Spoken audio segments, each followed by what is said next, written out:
The GARZWEILER mine has been here for decades, producing lignite or brown coal to fuel the nearby power station, which produces more energy than any other in Germany, a symbol of the country's continuing dependence on fossil fuels.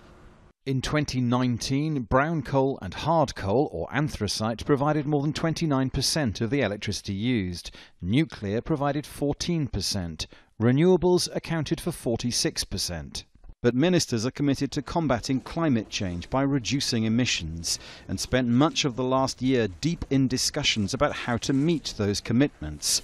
Eventually they found a compromise whereby both forms of coal will be phased out within the next 18 years. These were tough negotiations. They took a long time, in my view too long. But you can see the result. We're the first country with a binding agreement to exit coal and nuclear power.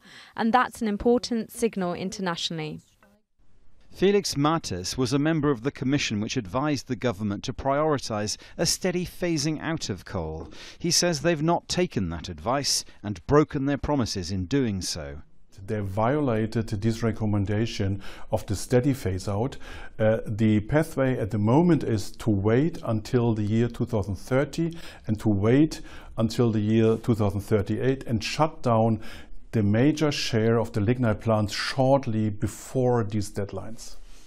One of the consequences of that will perhaps be felt most here, Berverat, just down the road from GARZWEILER. With the mine's immediate future guaranteed, its owners want to expand it by buying the properties in Berverat, relocating the residents, and then destroying the houses to mine the coal underneath.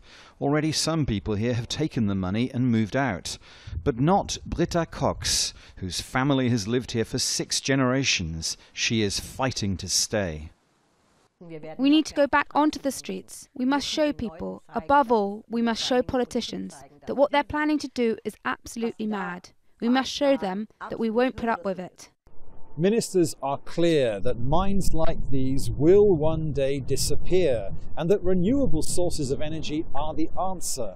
The trouble for the people living around here is their communities will have to go first, and all despite the government's stated commitment to a green future.